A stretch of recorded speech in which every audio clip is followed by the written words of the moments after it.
জয় গুরুদেব, জয় রাধারানী। যারা সনাতন ধর্মকে রক্ষা করার জন্য বড় বড় কথা বলেন, সনাতন ধর্মকে রক্ষা করার জন্য, হিন্দু ধর্মকে রক্ষা করার জন্য বড় বড় বক্তৃতা দেন, বড় বড় ভাষণ দেন, তাদের উদ্দেশ্যে বলছি। এই তো কয়েকদিন আগে মুর্শিদাবাদের রঘুনাথগঞ্জে একটা অষ্টম বছরের মেয়ে, অষ্টম শ্রেণীর ছাত্রী স্কুলে মালা চন্দন পরে গেছিল, তিলক চন্দন পরে গেছিল। একজন হিন্দু শিক্ষিকা তাকে বারণ করেছিল যে এইগুলো পরে আসবি না, এইগুলো ঠিক স্কুলের ড্রেসের সঙ্গে যাচ্ছে না। সেই বাচ্চা মেয়েটা তার প্রতিবাদ করেছিল,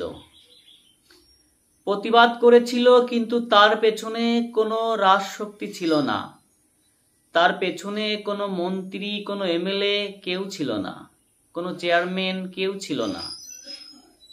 এটাই হিন্দু ধর্মের অধোগতির লক্ষণ। যদি ওই মেয়েটার পেছনে কোনো রাজশক্তি যেত, তার পেছনে গিয়ে প্রতিবাদ করত, কেন তিনি মালা চন্দন পরে স্কুলে আসবে না? কি কারণে আসবে না? এই প্রতিবাদ করার দুঃসাহস, এই প্রতিবাদ করার কেউ সনাতন ধর্মে নেই। অনেকে সোশ্যাল মিডিয়ায় এসে নিজেকে প্রচার করার জন্য, নিজে ভাইরাল হওয়ার জন্য বিভিন্নভাবে বিভিন্ন পন্থা অবলম্বন করে কথা বলছেন, কিন্তু এই সত্য সনাতন ধর্মকে রক্ষা করার জন্য কেউ এগিয়ে আসছেন না। প্রত্যেকেই স্বার্থবাদী, নিজের স্বার্থ চরিতার্থ করার জন্য তারা বিভিন্ন পন্থা অবলম্বন করছেন। কিন্তু একটি বারের জন্য ভেবে দেখেছেন, আমরা আমাদের ধর্মকে নিয়ে বারংবার কেউ কিছু বললে সেই কথা নিয়ে নিজেদের মধ্যে আমরা আলোচনা করি, নিজেদের ধর্মকে নিম্নগামী কিভাবে করা যায় সেই কথাগুলো রটিয়ে বেড়াই। কৃষ্ণ ভগবান না, রাম ভগবান না, হরিচাঁদ ঠাকুর ভগবান না, লোকনাথ ভগবান না, ভগবান অমুক তমুক, এইসব নিয়ে আমরা দ্বিধাদ্বন্দ্ব বাঁধাই। অমুকের মত সঠিক না, অমুকের পথ সঠিক না, এইসব নিয়ে আমরা হই হুল্লা গন্ডগোল পাকাই। কিন্তু একটি বারের জন্য ভাবি না, ভিন ধর্মীরা তাদের ধর্মের বিষয়ে একটা কথা বললে তারা প্রত্যেকেই এক হয়ে যায়। কিন্তু হিন্দুদের মধ্যে এই মেজরিটি কখনোই হচ্ছে না বা হবে না। কেন হচ্ছে না? কারণটা কি? আমরা মনে করি সব জানতা গামছাওয়ালা, আমরা সব জেনে বসে আছি, কিন্তু আমরা যে একটি বারের জন্য বুঝি না যে আমরা কিছুই জানি না, কিছুই বুঝি না। হিন্দু সম্প্রদায়, হিন্দু জাতি, সনাতন ধর্ম যদি জাগতে হয়, প্রত্যেকটা সনাতনীকে একত্র হতে হবে। কে কি মত অবলম্বন করেছে, কে কি পথকে অবলম্বন করেছে সেটা দেখার বড় কথা নয়। আজকে পথে ঘাটে মতুয়াদের সঙ্গে কোনো ভিন ধর্মীর অশান্তি হচ্ছে, তাই বলে একজন বৈষ্ণব প্রতিবাদ করবে না, এটা এমন কথা নয়। আজকে পথে একজন বৈষ্ণব বিপদে পড়েছে, একজন রামকৃষ্ণ মিশন সেখানে দাঁড়িয়ে দাঁড়িয়ে দেখছে, এটা বড় কথা নয়। বড় কথা হলো সবার আগে সে হিন্দু, তাকে রক্ষা করো, তার পাশে দাঁড়াও, তার বিপদে প্রতিবাদ জানাও। এটাই হিন্দুত্ব, এটাই সনাতন ধর্ম রক্ষা করার পন্থা। কিন্তু আজকে এই জায়গার থেকে আমরা সরে এসেছি। আজকে এই জায়গার থেকে আমরা সরে এসেছি। আমরা প্রত্যেকেই নিজে ভালো চাই, নিজে ভালো থাকবো, নিজে ভালো খাবো, এটাই চাই। কিন্তু কখনোই ভাবি না যে অপরের মঙ্গল কামনা না করলে কখনোই নিজের মঙ্গল হয় না, এটা আমরা কখনোই ভাবি না। এটা যদি ভাবতাম তাহলে আমাদের এত দুর্গতি, আমাদের এত অধোগতি হতো না।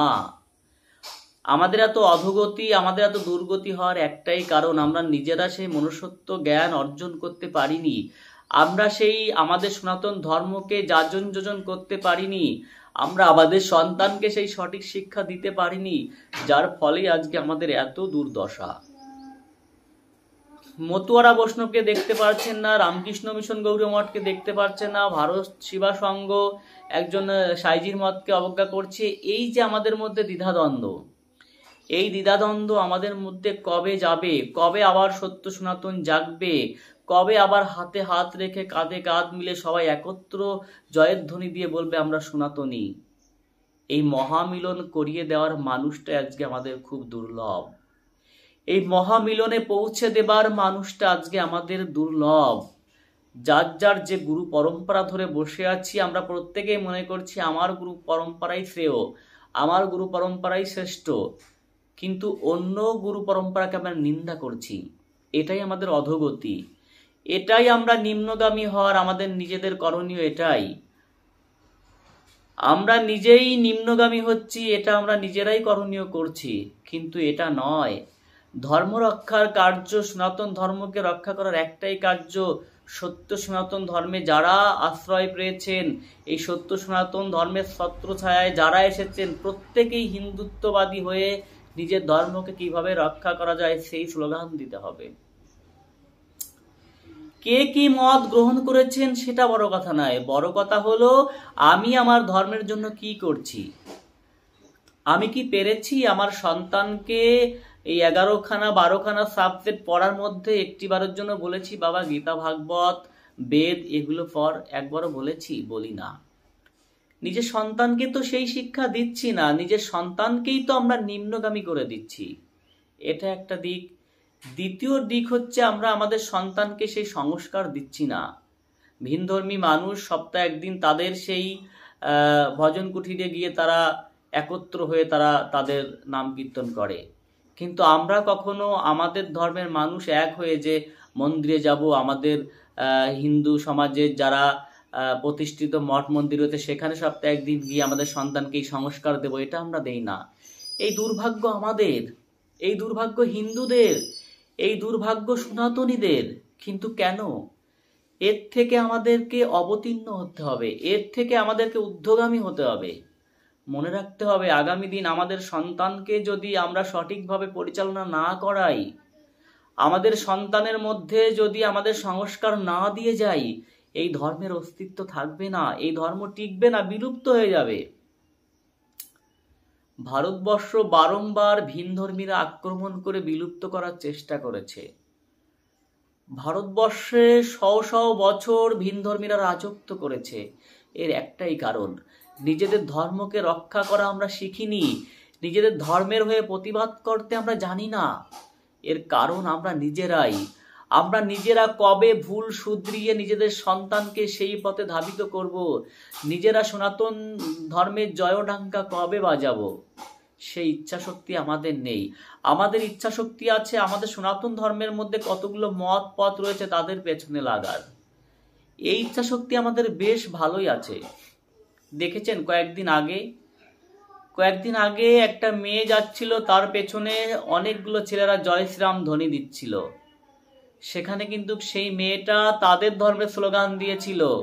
যখনই তাদের ধর্মের স্লোগান দেওয়া হয়, সেই মেয়েটির সাহসিকতার পরিচয় দেওয়ার ফলে তার ধর্মের লোকজনেরা তাকে 5 লাখ টাকা পুরস্কার দিয়েছিল। কিন্তু আমরা আমাদের অস্তিত্বকেই হারিয়ে ফেলছি। আমাদের ধর্মের মানুষ স্কুলে বিশ্ববিদ্যালয়ে তিলকমালা পড়ে গেলে তাদেরকে আরো অপমানিত হতে হচ্ছে। কিন্তু তারা তাদের ধর্মের বিষয়ে কতটা নিষ্ঠাবান দেখেছেন? তারা তাদের ধর্মের বিষয়ে কতটা পারদর্শী দেখেছেন? কেন আমরা পারছি না? এটাই আমাদের ব্যর্থতা।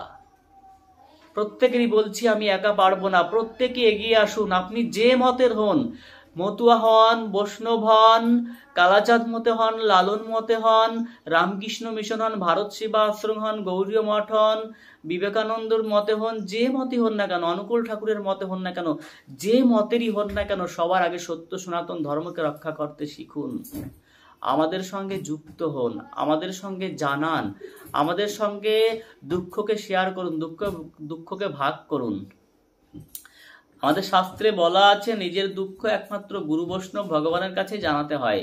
কিন্তু জারো জাগতিকের কথা, নিজের ধর্ম রক্ষার কথা, এগুলো তো সনাতন ধর্মী আরেকজন মতের আরেকজন পথেরকে জানাতেই পারে যে ভাই আমি এটা বুঝছি না, এটা করছি না, আমাদের সমাজে এটা দরকার। সবার সন্তানই যেন সুশিক্ষায় শিক্ষিত হয়, তার মধ্যে আধ্যাত্মিকতা জেগে ওঠে। এই একত্র করার, এই মহামিলন ঘটানোর মানুষই আজকে আমাদের খুব দুর্লভ। আজ থেকে প্রতিজ্ঞা করুন, কেউ সনাতন ধর্মের কোনো মত পথকে ছোট করবেন না। প্রত্যেকটা মত পথকে যথাযোগ্য সম্মান জানিয়ে সনাতন ধর্মের শক্তি কিভাবে বৃদ্ধি করানো যায় সেই প্রচেষ্টা করুন। নিজের ধর্মের নিজের মতকে, কোনো পথকে আঙুল তুলে কারোর পেছনে লাগবেন না। আর যদি লাগতেও যান তার পরিণাম কিন্তু ভালো হবে না। এটাই শেষ কথা বলছি, তার পরিণাম কিন্তু ভালো হবে না। হাত জোর করে বলছি, নিজের ধর্মকে সম্মান জানানো শিখুন, নিজের ধর্মকে রক্ষা করা শিখুন। আজ এই পর্যন্তই। জয় গুরুদেব।